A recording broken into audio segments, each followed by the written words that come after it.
Okay, so we've been studying author's craft in Night, and remember, author's craft is just a fancy way of saying the moves that an author makes in order to develop meaning across a text. So we've talked about diction and how diction conveys a certain tone, and today we're going to talk about another literary device called irony. Irony is a literary device that's used to make meaning out of words, actions, events, or any situation that is the opposite of what you would expect to happen. So there are 3 different types of irony, but today, like we said, we're just going to really focus on dramatic irony because there's lots of dramatic irony in today's section of text. So our steps for identifying dramatic irony in a text is to first tap into our prior knowledge about the topic. Now, we know that, of course, our topic of Night is the Holocaust.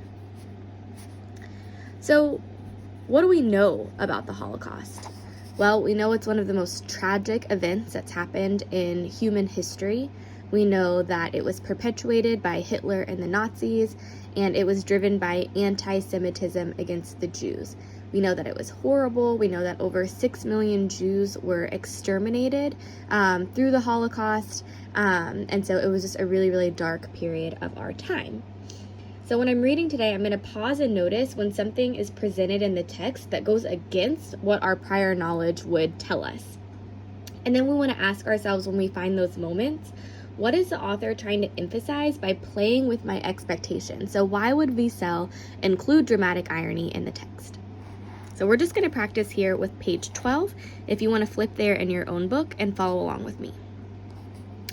Some 2 weeks before Shavuot, a sunny spring day, people strolled seemingly carefree through the crowded streets. They exchanged cheerful greetings. Children played games, rolling hazelnuts on the sidewalk. Some schoolmates and I were in Ezra Malik's garden, studying a Talmudic treatise. Now, already, I'm getting a sense of dramatic irony here, because when I was just thinking about the prior knowledge of my topic, the Holocaust, I described how it was full of darkness and death and hatred and devastation, and yet in the first paragraph on page 12, it's a sunny spring day, people are strolling carefree, they're cheerful with one another, children are playing games, people are just kind of in the garden studying, like going about life as normal. So that goes against my expectations because the Jews have been rounded up. They're already in the ghettos, so you would think that life would be really dark and dismal, and yet they're remaining hopeful and optimistic. So that goes against my expectations of how they would be feeling. Night fell. Some 20 people had gathered in our courtyard. My father was sharing anecdotes and holding forth on his opinion of the situation. He was a good storyteller. Suddenly, the gate opened, and Stern, a former shopkeeper who was now a policeman, entered and took my father aside. Despite the growing darkness, I could see my father turn pale. "What's wrong?" we asked. "I don't know." Why would this be an example of dramatic irony? Remember, dramatic irony is when we as an audience or we as readers know something that the characters don't know. In this situation, what do we know that the Jews don't know? Well, because we have the perspective of history on our side, we know that the Jews are about to be rounded up and sent to a concentration camp.